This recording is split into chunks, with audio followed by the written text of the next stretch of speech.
David, tell us a Dude, little bit about what you see, what you got going on with Edge, what you've noticed. I've noticed that incentives are still driving everything. So deep incentives, mostly interest rates, is what is getting people off the fence. There's plenty of buyers out there. The Auburn Springs community that you guys know about in Lehigh, there's been plenty of buyers out there. There've been multiple offers on every single release. I think that's slowing down, but I mean, we had people that were going 50 to 80,000 over asking. So I know there's buyers out there in that market. So if you have the right product, buyers will come out of the woodworks. And if you got good interest rates, people are out there buying. So you know what's There crazy, are, Dave? I have that listing in your what wildflower. Wildflower. So it's that Peyton plan. So this guy, for background for the rest of you, so he bought his place last August, and his wife lost her job, and so they're forced to sell. Edge is selling them at like what did we figure out? It was like 740, 750, something like that for kind of base price on this Peyton. At the price he bought it for, he was able to basically price it about just under 700. And I've been on the market 5 weeks. I've had 0 showings except for open house. That's it. And Edge continues to increase their prices and sell them, and we just can't get a walkthrough on it. So to your point, like I do think those incentives are really helping drive sales. Like we just came out. You'll probably see them on the MLS if you guys are looking, but you'll see some really low priced condos in some of our communities, like under 300. And basically what they did is they just took the purchase price of the condo. They got rid of all the incentives, reduced the purchase price by that much. So it's a home with no incentives, but it's the rock bottom pricing basically. Just to get eyeballs on it, to get phone calls. But usually when we do that, like no one will buy it off of that. They always want that incentive. So we end up having to just raise the price back up, offering the incentive, and that's where you get the buyers. David, you should send those out to like your entire realtor email list. This is just a suggestion because for realtors, we get the commission, right? And so then it starts to make sense if we say, well, will you pay for closing costs instead of doing a commission? Like you should send it out and be like, hey, if you're looking to pick up another investment property as a realtor, this is a great option for you. And I bet you'd get a handful of agents who it makes a lot of sense for because we can use the commission as our own incentive. Gotcha. So I was going to ask you, where are those ones that are under 300? Saratoga. Okay. I'll send those out to some people because that's pretty awesome. But I think realtors specifically would probably be super interested if they're getting rock bottom pricing and then they can use their commission maybe towards closing costs. Yeah. And some of those have appliances in there as well. So washer and dryer and fridge that's at cool. that like under 300 price. That's great. Okay. I'll send that out to my database today. That's cool. I'll send you over the kind of exact pricing, what those are after Very this cool. meeting. Thank you. So I got a question for Spencer. I think I'm always on here saying, hey, as an agent, what have we noticed, or what are we doing? What do we notice with the market? Blah, blah, blah. Spencer runs a brokerage, and I'm curious, Spencer, as top dog, as head honcho, let's take a different approach, not as an agent, but as more of a leader. What are you seeing are like the big trials or hurdles you have to overcome leading agents, and what are something that you've done recently that's helped a ton of agents in your office either have more success or have their eyes opened, or however you want to word it? But like, instead of as an agent, I want to hear more of a leader side of Spencer. What's going on with the market and office and all that? I'm the wrong guy to be asking that question. Just ask Dave. He'll tell you about my leadership skills. They're not great. We were lost for like an hour this morning. Wait. Yeah, Taylor, by the way, you got to join these rides in the morning so that I have somebody else to talk to. Dude, I would love to if they were a little later and a little shorter. Okay, like the top of Jacobs and back is good enough for me, and that's all I got. We're good with that. What am I seeing struggles with? I think right now what I'm noticing is agents are struggling with motivation. They're struggling with like a lack of either buyer side or seller side, or they're just keeping their clients engaged and helping them like navigate that. And what do they do? And so I think a lot of that comes down, my experiences, I think a lot of that comes down to like how motivated are you personally, and as you're personally motivated, I think that like pushes out to your clients, and maintaining that engagement and whatnot. So for me, that's kind of what I'm experiencing or what I'm seeing from some of the agents in the office, and just trying to give them different tools and ways to be able to, I guess, navigate that. So just keep them going. And I mean, at the end of the day, I think we all kind of know what to do, but yeah, when we're focused or driven, it's a lot easier to get up and do what we want to do, right? So yeah, that's there's a guy podcast I listen to, and his comment is always like, find me an agent with 5 under contract that's not motivated. Is like, the yeah, problem is, when you're busy, yeah, and you're pumped, but when you're not, like, that's when you really need to be motivated. And, what are you doing to get to that point? So. that's great. That's way. I tell you what, it's May 8th, and one thing that I've really learned this year more than anything is, and this is about my business and probably everybody else's, but I'm just going to say it about mine. But I've realized I don't have a business problem. I have a personal problem. Like it transfers over. And I used to think, oh, it's the market, or oh, it's this, or oh, it's that. And all the podcasts, all the events me and Aaron go to, like everything we've talked about or heard or read or listened or whatever, it all comes down to, we don't have a business problem. We have a personal problem somewhere. I got to fix something in my life, and then it transitions over to the business. So yeah. Yeah, I think that's really true. I agree with that. Sadly, I'm the only one to blame, David or Spencer. I'm the only one to blame in my business, so it sucks. I got But, lots of people to blame, but yeah, it usually comes back to me. well, Aaron blames me too, so it's totally fine. I get it. It's true. It's very true. Yeah. All right. Well, Aaron, is anyone? Yeah. What do you got? I know we talked about something a little while ago about what you were doing, and then honestly, I'm not even quite sure what you're talking about this morning. So I get to Well, you be. know what? You get to be surprised today. Yeah. Hang on, Mike just hopped on. Let's let him get in the room. So, everything that we've talked about so far, Mike, we're just starting. So, good timing. Everything that we've talked about so far, like, parlays into this topic so well. And I want lots of engagement from you guys today. But the topic is the one thing that stays consistent in every single market, no matter what. Do you guys want to guess, or do you want me to just tell you what it is? Is it the need of talking to people and prospecting? Yes, that's true. Like the same, But it's not. No, this is totally different. I'm just going to tell you. Sadly, I am the most inconsistent person in the room, probably.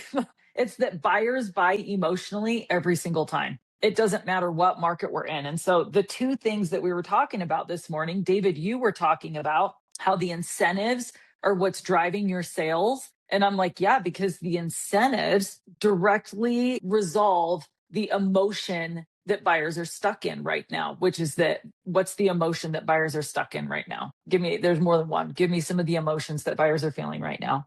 Rates are too high. Rates are too high. Prices are too high. There's not like, it's too up and down. The market's too up and down. And so there's just fear, or it's a shaky ground, shaky foundation. Yeah. They feel like it's unaffordable, like they can't afford to buy a house, right? And so incentives provide solutions to the things that are causing buyers to hold off. With new construction, we're seeing that a lot, the great incentives. Spencer, you talked about agents are struggling with motivation and they don't know how to keep clients engaged, right? And so agents are struggling because as the market shifts and the emotions of the buyer shift, we have to learn how to guide our clients through a new emotion. But what we're taught in real estate are some of the things you mentioned right out the gate, like prospecting, follow up. Like these are the things you have to do to keep your business going, which it's all true. But we also have to change our language and our scripting as the emotions of our buyers change. We have to learn new language for conversations. Do you guys agree? Yeah. We study the rates, we study inventory, days on market. I think one of the things that makes an agent great is being able to read their client, and to your point, like adapt that conversation to, or that script to, that client and those emotions and what they need out of that. Yeah. I mean, so here's kind of the point I'm getting to is that people don't buy logically, they justify logically. They buy emotionally. So if you think about your last 5 deals, how many went through it logically versus how many people went through it emotionally? They walked into a home and emotionally got invested in the home and then they justified it logically. Does that make sense? Yeah. So this translates into our listings because as we're helping sellers prepare our listings, we have to assess what are buyers doing emotionally in the market right now. What's driving homes to go under contract, right? One example I'll give you, I have a couple examples, and then I want your examples too. I'll pull up your listings and share my screen with you. But I have a couple examples. So a listing that, I'm going to pull this up. Let me share my screen. Okay. So this listing is in a neighborhood where homes are selling for like 525 to 625 depending on the square footage. And we can see this. These photos turned out amazing, by the way. This house is not in great shape. You can see the floor right here is super worn. The photos hide. So I'm just going to scroll through the photos quickly because you're agents, so you can track the photos. This one, you can't see this hole in the wall. And then I want to show you on this one if my computer will pull it up fast enough because I don't want to bore you guys. But as you go through, this is the 360 tour. You can tell already the photos made this home look way better than it actually looks in person. Can you guys see that? You can't see the tour at all. You just see the Oh, you MLS. can't? Okay. Well, just trust me then. The photos turned out way better than the house shows. The photos did a great job. So this house, we listed it at 450 in a neighborhood where houses are selling for 525 to 625 because it's in really rough shape. And they didn't want to sell it to an investor. We went through that option. I had, Taylor, do you remember how many people were at the open house? I told you and I can't remember. It was like 30 groups. Yeah. Yeah, like 30 groups walked through the open house. And here's what's interesting. I was expecting, because I went through all the options, like talk to the buyer, they chose, or the seller, they chose to go this way. I was expecting that we would get multiple offers over $500,000. What ended up happening is we got 4 offers for like 450 to 460 and 1 offer over $500,000, which was not what I was expecting. I thought agents would come in and say, no, look at the comps in this neighborhood and guide their buyers through the process. And I only had 1 agent do that out of like a week of calls, and only 1 agent guided her buyers through it. Everyone else emotionally saw the price and wanted to pay that price, which is a far, far stretch from where we were a few years ago. And so that was a big indicator to me, like, wow, I took a risk and thankfully it panned out the way that we had hoped it would. But I wasn't expecting that we wouldn't have people drive the price up more. So another example I was going to tell you is I had a buyer put an offer in on a property that was overpriced. We looked at the comps and it was overpriced for the area. It was under 3,000 square feet in a neighborhood where most of the homes are higher square footage. And so the comps it was using, they really tried to push the price up. And we knew that going in, but they offered full price. And the other offer outbid them and offered over. It was someone moving here from out of state. Well, a few days after they lost out on that offer, knowing they were going to pay top dollar, the original person backed out. They decided, I don't remember what happened, but they backed out. And the agent came back to me and said, hey, do your buyers want this house? And my buyers almost a week later said, no, we really didn't want to overpay for it. But had they accepted their offer initially, they would have been under contract. And it took like 30 days for that home to go under contract after that initial multiple offer situation. So just interesting how the emotions of buyers are right now and how that's playing into what's happening in real estate. And then the third example I'll give you is I've had multiple houses that I've listed without staging, vacant homes without staging. And every single one of them, about 30 days in, I end up adding staging. And I'm on my 4th one of doing this, where within 2 weeks, it's gone under 2 to 3 weeks, it's gone under contracts once we stage it.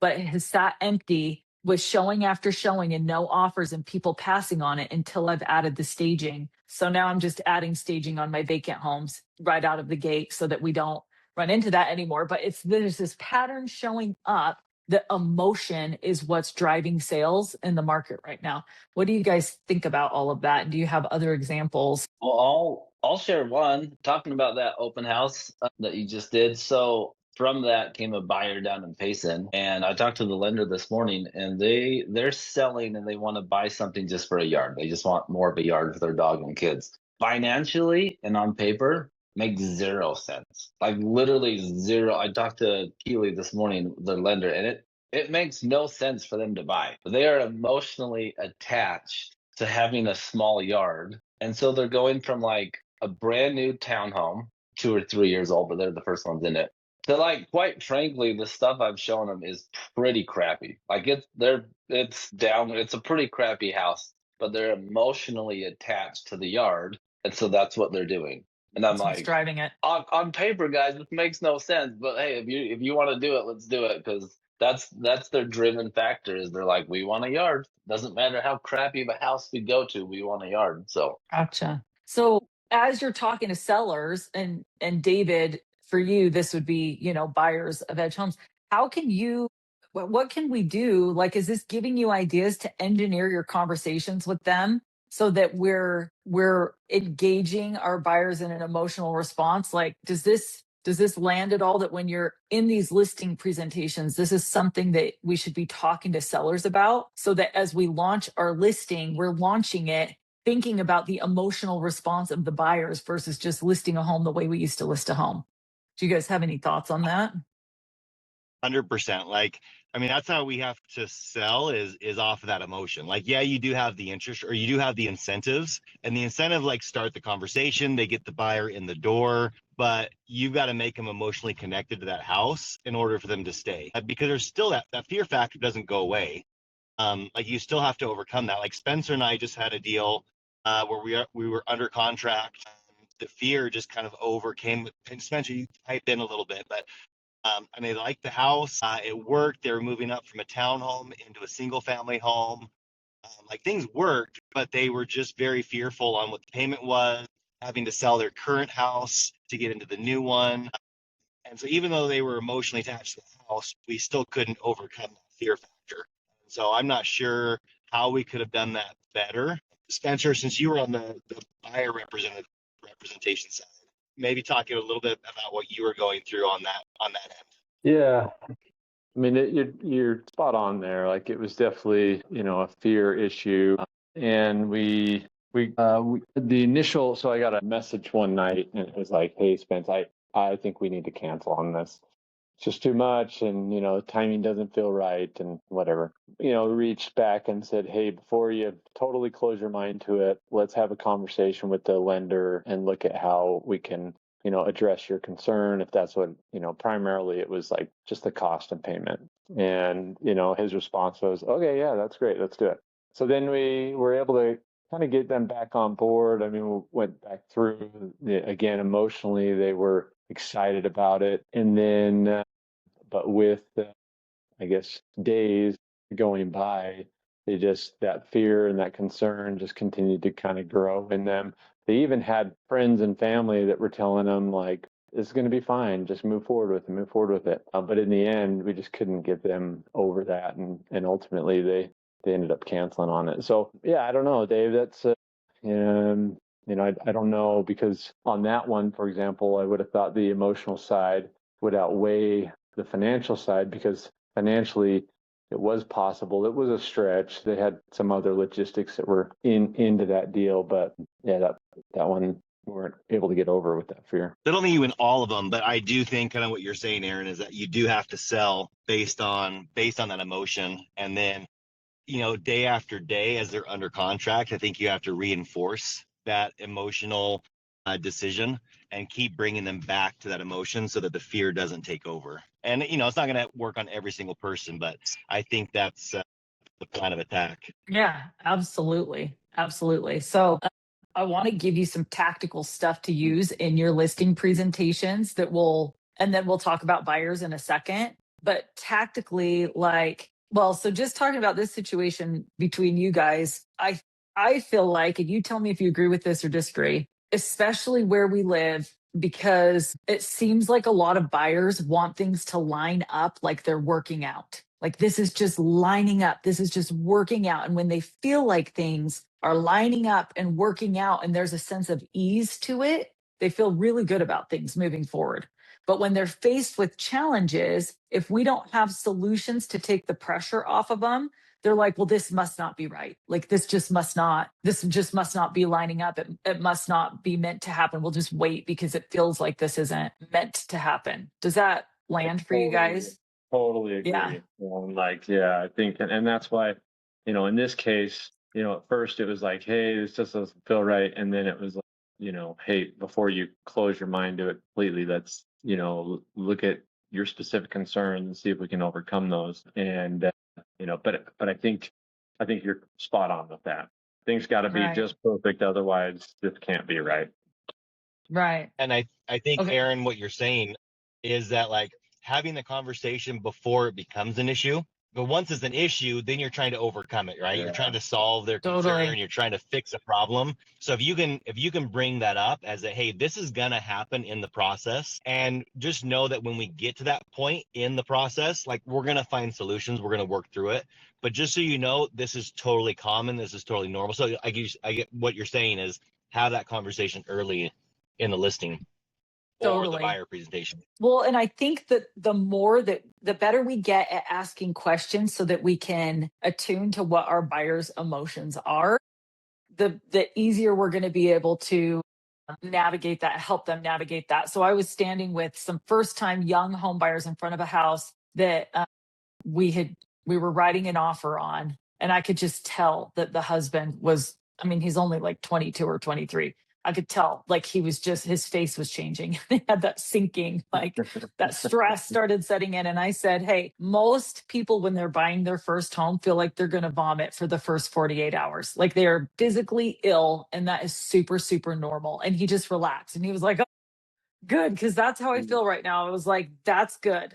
That is 100% how most people feel. If you still feel that way in a week, then we need to talk. But usually it subsides and you start to get excited and making plans about the home. And so if you're still feeling that in a week, let's talk. But if it's just the first 48 hours, that's really normal, and now we're 2 weeks in and so far so good. So I think having those conversations and addressing the emotion is, especially right now, I think more than I've been in real estate 15 years. I know some of you guys have been doing it longer than me, but I feel like specifically in this market, emotions are extremely high and it's not something that we can neglect or overlook. We have to address the emotions of sellers and buyers. And so when we're talking to sellers specifically about getting their homes ready to sell, who feels like homes have to be pretty darn close to perfect right now to sell them fast? Yeah.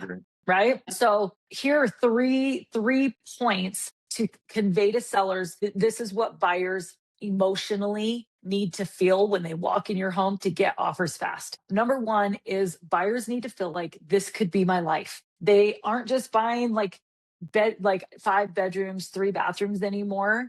They're subconsciously walking in and seeing if they feel like, can I see myself here? Does this feel like my home? And we all know that they're not buying the house the way they're going to live in it. They're buying the house the way it's staged and presented when they walk through it. And being very clear with buyers or with sellers that that is what's happening and conveying the importance of having every little hole in the wall patched and painted well and all the clutter removed and deep cleaning and all the light bulbs replaced. All the little things matter more now than they ever have. And just being transparent with that about sellers and letting them know what is required and then telling them, hey, it's okay if you don't do that. But if you don't do that, the pricing needs to reflect that. And you're going to take a bigger hit on pricing than you would if you just fix this stuff yourself. So it's totally up to you. I have people that can come in and do it for you if you just want to pay them on the front end and providing solutions for people. But I really think letting them, instead of saying this is what you need to do to sell your home right now, explaining the emotions that buyers are going through when they walk in the home. So they need to feel like this could be my life. And so you have to present a life that people want, right? And so when you frame it that way to the sellers, it makes it easier. It's not you saying you need to do this. It's saying this is what the buyers are looking for when they walk in your home. So an empty, vacant home right now does nothing to convey to a buyer, this could be your life. There's nothing emotionally grabbing them, especially if it's not a brand new home. If it's something that someone's lived in, they don't really know how their things are going to fit in that home. So clean spaces matter, light matters, smells matter massively. I literally yesterday had a client deciding between two homes. The one that was the better choice for them based off of everything that they wanted, the yard, it had a horrible smell and they could not get over it. And if the sellers would just replace their carpet, they would sell their home. It smells so bad. And then they spray air freshener to try and cover it up. They've walked through it 3 times because they loved that home, but they ultimately went with a home that has an unfinished basement that's not as big and not as much space because they just could not get over the smell of the home. And they said that multiple times. So the flow matters. The emotional warmth matters. So letting your sellers know buyers don't buy houses. They buy the feeling of who they become in the house. That is what they're buying, is the feeling that they're getting from the house. Number 2 is buyers are craving emotional safety. So they want certainty and they want peace of mind. And how this relates to listings right now is I cannot even tell you the number. I've heard more times showing a home in the last year or two. What's the age of the furnace? What's the age of the water heater? What's the age of the roof? They want to know about the systems in the home. If people have an old furnace or an old water heater, 5 years ago, nobody cared. That never came up in showings for me 4 or 5 years ago. It comes up on almost every single showing. People want to know the age of the systems, the age of the roof, how well maintained, because they do not want to have to put money into the home after they've closed on it. And so I'm noticing that if the home feels like it hasn't been maintained, if it feels like there's an overwhelming amount of systems that would need to be replaced soon, it conveys to risk. They're taking on risk because now they don't know, is this 20-year-old furnace going to last for another year or 10 years? I don't know. Even roofs that aren't due to be replaced for 5 to 10 years, people are saying, well, that roof is 20 years old. I'm going to have to replace it in 5 years. And roofs are expensive. Are you guys seeing the same thing with your buyers? Right. So we have to convey to sellers what the emotions of buyers are right now and give them the options. Because when they sense that there could be future problems that they're going to get left with, they move on to the next home. Future expenses, future stress, all that stuff. So condition isn't just cosmetic anymore, it's emotional reassurance. Okay, the third thing is buyers still have a fear of missing out because what do you think the percentage is of homes that have cosmetically and system wise, like all the bones, the percentage of homes that are getting multiple offers because they check every box on the buyer's emotional list right now? Just a guess, like 5%. How many 10. homes are like? I want to say 10. Okay, so like 10% or less of homes are hitting every single emotional checkbox for buyers where they've got everything covered in terms of the home is going to get multiple offers because they've done it right. And on those homes, buyers are still experiencing that fear of missing out, that scarcity in that competition. Like David was talking about his community, Auburn Ridge and Lehigh, where they're brand new homes. They're in a price range that's extremely affordable. Sadly, that's extremely affordable. I think they're like 900,000 plus or minus. And they're getting what, $50,000 over ask price, David? Yep. 50 to Yeah. 80. So we're still seeing multiple offer situations in the homes where buyers feel emotionally secure. Do you think that's a fair statement? Yes. Okay, so what are your guys' thoughts? What do you want to Let me add ask to you- this, or what questions? Yeah, can I just ask maybe for everybody? Because Taylor probably has the real answer here, since he's just like speaks the truth. But when you're in a home or listing appointment with a seller and you have a smell issue or you have something like that, that's very like, sensitive. How do you guys, like, what's your conversation? I'm just curious. I mean, I know sometimes I feel like I'm more able to be bold and direct, and other times I'm not. I don't feel as confident in doing that. I'm just wondering how you guys are able to navigate that, and what's successful, what's worked, where have you been burned? Anybody have any input on that? as you're talking about some of those things? I'll share an example just because I had a deal last fall that was probably the smelliest house I've had in 10 or 15 years. Like it was bad. And we were under contract on the purchase. They needed to sell their house. We priced it right. We got a ton of showings. And ultimately, by the time we got an offer a couple months later, they were emotionally detached from everything and just backed out of all of it. But it's because it smelled so bad. So Spencer, I'm the same as you. At first, I'm good and bad in some of those situations, right? Like sometimes I'm good, sometimes I'm not so good about direct conversations. At first, I was like, hey, it kind of smells like we can come in and clean the ducts, clean the carpet, have your pets outside, blah, blah, blah. But after 6 or 7 showings, and every single agent was like, bro, that smells so bad. I just copy and pasted feedback. And after 6 or 7, I was like, I hate to break this to you, but this is what's stopping. And they're like, no, it doesn't smell. We had the crock pot on. And I'm like, I've never walked into a house with a crock pot that smelled like crap. Crock pot always smelled good to me, So I guess the strong point of that house was after a while, just started copying and pasting and saying, hey, I could walk through and maybe not smell it. You probably don't smell it.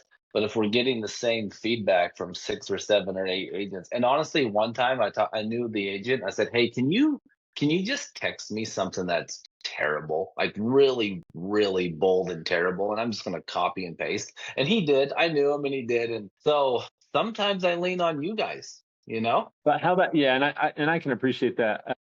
But sometimes you walk in and you know that this is going to be an issue, right? And I've got a client, for example, and they're Indian, so their food is always like very strong curry and and that's a really like fine line to walk there to not be offensive, but you also know like this is potentially an issue for us, and I don't necessarily want to wait until I miss out on 4 or 5 buyers, to address that, but I also don't want to offend them. And so I sometimes struggle with that. It's so situational. Oh, sorry, go ahead, David. I was gonna say, if like when you have an issue like that, and I'm gonna more generalize it, but if you come down onto their same level and like say a little, I mean, for the smell, hey, like all of our houses smell like, if you come into my house, I have a certain smell in my house based on what we cook, based on, my dirty boys, based on all this. And I think if you say that like your house has a smell, just like, your client's house and that person's house, and our potential buyers might not like our current smell. And so that might be something we need to address just to open up the demographic of those that are looking and maybe interested in your house. And so if you put yourself on the same level as them and say that you're smelly just like them, do you think that opens up a conversation? I think that's a good idea. It's not something I've ever like taken that angle before. That's what I was going to say, David, is every house is situational, but if you generalize it and you make it a general thing as if you go over it with every single client. So if you have a listing presentation where you talk about like prepping the home or a home preparation guide, I have one if you don't have one that I can send you, Spencer, in Canva. It's just a template, but like a home prepping guide. And you add, like you can go into Canva and just, maybe this house, I don't know. Or if you have it in there and you just highlight that one as you're talking to them, like, hey, every home, I love how you said that, David, every home has a unique smell. And so in every listing, we have to neutralize our smell so that when people come into the home, it's neutralized for them. And so my sister-in-law last year was the hardest house I sold. I've told you about this home in Stansbury Park before. We did everything.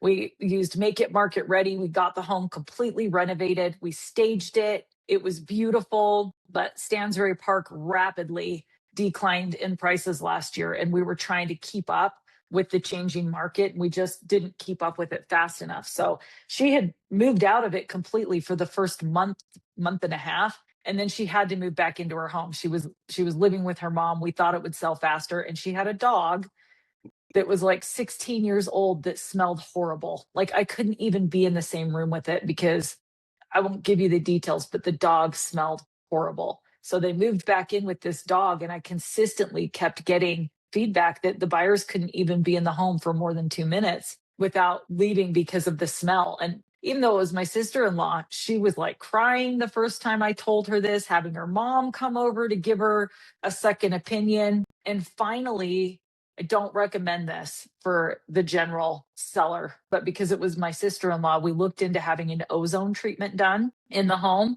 And it was like $500 for 48 hours. She was out of money. So I went on Amazon and I bought an ozone machine for like 60, $70 or something. And I have an ozone machine now. And you have to be really careful because it's a huge liability, right? You can't, you can't be in the home when you do an ozone treatment. You have to air everything out. We did a lot of research, but we took the ozone machine in and did ozone treatments on the home, and that got rid of the smell. And within a couple weeks of doing that, we got it under contract. And it was tough. It was a tricky conversation with her, and they had to have the dog gone. They had to run the ozone before showings and run it before they sold it to make sure they didn't leave any smell. But I have another client that I've worked with for 12 years now that has a vacant townhome right now, and same situation. I told them to replace this little patch of carpet. They did LVP everywhere else and left this patch of stinky renter carpet, and you can smell it. So I told her, look, I have an ozone machine. I'll bring it over and we'll do this. But you may end up having to extend the LVP over this section if the smell keeps coming back up. She's had it cleaned. So you have to be super, it's case by case, how the relationship with the client, how you talk to them. I think having your situation is really tricky, but generalizing it, having a general like prep guide that hits every possible thing. And then when you're in that home for the listing presentation, you can make it a general statement as if you talk to everyone about it. Mm-hmm. Good idea. Yeah. Spencer, comes still our ozone, well, not our, Aaron's ozone machine, comes still that if it's vacant. It's hard to do when they're living there because you don't want to be liable for them getting lung issues from it. Yeah. It's we're not professionals in that area, so we should never, but you could have a professional go in. They have to be gone for 48 hours and it's like $500. I just don't know if that will work in their situation because they're going to keep cooking. That's what I was going to say is, and the consensus here seems to be like, you guys all seem to take it kind of on a case by case situation, dependent on, what the issue is and how sensitive, family dog or, cultural issue, whatever. But nobody just has that blunt, like, this is what you got to do. And, has success with that is what I'm hearing. I did. With my sister-in-law, I actually scheduled a property tour out there and took all the agents on property tour. And I asked them all, they all noticed the smell immediately. And I said, will you please just put it on your feedback sheets? And I took her 10 feedback sheets and every single one said, you've got to address the smell in the home. And so I let the agents support what our feedback was. And it took that for her to actually say, okay, yeah, we've got to address this. She finally was like, okay.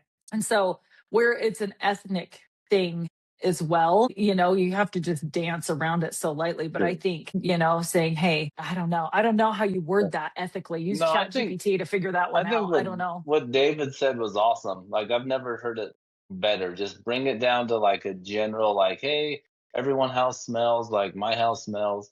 I just was a little bit confused, David, when you said your current smell or your curry smell. Just so you know. Situational, Taylor. That's situational. Depends on if I've eaten curry, that my current smell is going to be different. Yeah. But yeah, if you you walk in and you smell it, the house smells, you're going to bring that point up in your listing presentation or one of the comments on getting the house ready. Like, that just becomes matter of fact. And then you bring that pitch in. Hey, everybody's houses smell. Mine smells. My boys come home from soccer. It smells. And so to give you the best showing, the best potential for value in your house, this is what I recommend all of my clients do, even though it's just for them. But you say that you recommend it for all of your clients, do an ozone treatment, because they're gonna have to do that. And so by saying that you just do it to everybody, I think that takes out the pointed what word am I looking for? Insult. Yeah. Right. No, that's great. Cool. Good feedback. Thanks, guys. Aaron. Okay. Yeah. For you on your vacant homes, How much staging do you do? So I use Renew Home Staging. I used to do stuff myself and I don't have time anymore. So on a smaller like townhome, they're doing the primary bedroom upstairs and then the main floor. So it's like 2 living spaces, a dining area and the kitchen, and it's $2,100. It's $1,000 deposit on any of it up front. And then it's for 60 days and you pay the balance at closing. Okay. And the way I frame that to my sellers is I'm like, look, we could do a price reduction, but you're going to have to do a minimum of 10,000, or you can pay $1,000 now, the rest out of, when we close, and it's like 2,100 to 3,500 I'm doing. Excuse me. The other Is home I'm that doing total? 2,100 total. total. So The townhome's 2,100 total. I'm doing a single family home that has 3 bedrooms on the main floor, including the primary, a family room, and a kitchen dining area. And that one's 3,100. And so I've got a couple others that I'm waiting on bids for. I mostly just do the main floor. The townhome, they're going to do the primary bedroom too, which is great. But I mostly just try to do the main floor so that when they walk in, they get that emotional, feeling about it. but then But you yeah, go for your back and do pictures of just those areas too. So I tell them I'm going to invest in a new set of photos of the staged areas because I believe this is going to work. So I'm going to invest in it too. I'm not asking you to make the investment alone. I will also invest in a new set of photos and we'll get new photos out. And then sometimes I'll do like a small price reduction and an open house with it that weekend so that it pops up in people's feeds with the new photos. And then I'll have someone go do an open house for me. And so I put a new strategy, like a relaunch strategy. So every time I list a home, it's a launch strategy. And then let's relaunch the home with the new photos. And really, the only investment they have to make up front is the $1,000. And then at the tail end, it gets added on to whatever the balance is, gets added on to their fees. So I've got a stager, and I'm hesitant to even say because he's going to get too busy that he won't be able to do this, or his prices will go up. But so it's usually $1,500 to $1,800. He doesn't charge anything up front. You get it for 6 months. It's collected at closing. He'll stage the front room, the kitchen, and the master for that $1,500 or $1,800, depending on the size of it. He's been awesome. I've used him for probably 4 or 5 years, something like that. Brian Clark. Yeah, he's actually an agent as well. His wife's an interior designer. They started this staging company kind of on the side, and now I think he does more staging than real estate. Do you have his phone number or the best contact for them? That's an awesome resource. Thank you. Yes. Clark.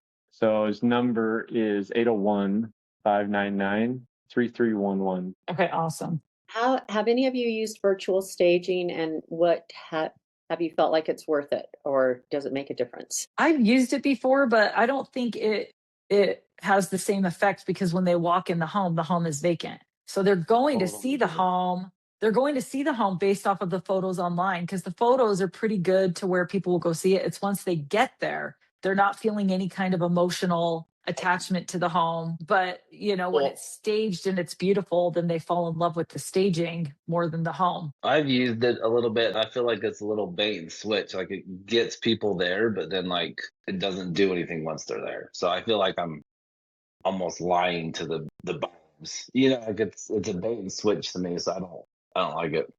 Okay, good. Okay, what else? We only have 5 minutes left. Mike, do you have anything to throw in? You always have some like gems that you drop. I guess just with what Taylor's just saying, like you really have to sell a house 3 times. The first is the photos to get them there. Then you got to sell it again when they actually get there, right? And so the virtual staging doesn't cover the second sell. And then the third sell is you got to sell it to the appraiser, right? So if you can't do all those 3 things, a transaction doesn't happen. So I think it's just spot on. On the last conversation, I guess, the only thing I would maybe ask, I always tell people, I said that the thing that sells homes is honest conversations. And then I spur that into a handful of areas. So one is like, hey, if we don't get any showings, the honest conversation we have to say is the market's telling us we're overpriced. Also, and then I have this story that I share with the very first home I sold was my brother-in-law's house, and they had a pet rat. And I don't know if you guys know this, but according to them, the rat is the cleanest animal. And the rat lived in the kitchen on the countertop. Ratatouille? As you can imagine. Yeah, like Ratatouille. But as you can imagine, there was a negative emotional response. Like the first 3 showings that came in were like, "Hey, there's a rat in the kitchen," and so I told them, I said, "Guys, listen, I'm not going to debate the validity of the cleanliness of a rat, but I will tell you that 3 out of 3 people have not liked that the rat's there. Can we move the rat into your son's room?" Then they're really like, little boy's got a rat in his room, little boy. And we instantly sold the house. And so I always share that story. So I'm really big on storytelling to kind of teach a point. And so I would just say, hey, my commitment to you is that even if I think I'm going to offend you, like I did offend my brother-in-law by telling him the truth, that they were offended that, people are off put by the rat. But moving the rat is what sold the home. That's what we want, right? So I said, are you okay if I tell you the truth and I don't sugarcoat feedback? I just give it to you as it is, because we can take action when we don't sugarcoat things. Like if I just tell you the truth. So it just echoes what Taylor was saying about just, hey, sometimes you just got to say, hey, you got a stinky house. You got to just pass the feedback along. But I always tee that up in the presentation by just saying, hey, honest conversation sells homes, and here's how that applies. Are you okay if do I have your permission to be honest with you as we go through this process? That's awesome. I like that, Mike. I saw something on Instagram yesterday, and it was like the difference between a nice man and a kind man. And someone was asking this guy questions, and he was responding with like, nice man, nice man, kind man. Like the questions were like, tells people yes when he really means no, just to make them happy. And he said, nice man. Like, tells someone how he really feels about it with empathy and sensitivity. Kind man. And it was like this whole demonstration of when you're being nice versus being kind. And the point was that sometimes we are nice to avoid confrontation, and because it's easier than having the hard conversation or saying how we really feel. But we're not actually being kind sometimes when we're being nice. And so maybe that parlays into this, where we need to be kind realtors, not nice realtors. There's like the way you just conveyed that, Mike, was so kind, and it was direct, but it wasn't harsh. It was gentle, and it was so much about the presentation. And I think that really wraps this up beautifully, was when we're paying attention to the emotion of our buyers and our sellers, we can be gentle when the emotions might get uncomfortable or heightened. We can be gentle and we can be kind, but we shouldn't just be nice, because sometimes being nice it doesn't help us to do our job well, and we really need to be kind and think about our approach. And for me, it's oftentimes just working on my language and my storytelling and putting thought into how I position that. And gratefully, we have tools like ChatGPT that can be a resource, or Claude or whatever, that we can put this in and say, hey, I need to have this tough conversation with my client, and I want to be very gentle and very kind and use a story to convey to them. And we can come up with scripting that works great if we're struggling to do it on our own. But this has been a super valuable conversation for me. So thank you so much, everyone, for contributing. Any last thoughts? Well, I think you brought up a really good thing just now, and that's I hate text message for conveying important things, and I understand the like I don't like feedback to go directly to the client, because I want to filter that in a way that I want to use it to drive the point that I want to drive and have them feel how I want to feel. And you can't do that with written text message. So I think to take the feedback and craft it in the way that it's going to be received the way that you as the leader need it to land, I think that's important. Absolutely. Mike, my feedback is that the color of walls in your background are amazing. Okay, can I tell you? This is an 85-year-old dude. It's pink and canary yellow. I've got a plumber here. This old guy is driving across the country. He's moving across the country to go to church with a pastor that he's followed forever. It's his dream. It's so funny. That's so cool. I love it. But when I listed this house, I was like, oh man, I don't know how this is gonna land. This was the fastest selling listing ever, because it's pink and yellow, but it oddly works. And this young gal is buying it, and my daughter wanted to buy it. She's like, Dad, I need this in my life. But yeah, this house, it went so fast. So that's awesome. Spencer, so that Peyton that you have, if you just paint it pink or coral, whatever that color is, it will sell very fast. That's what it is. I love it.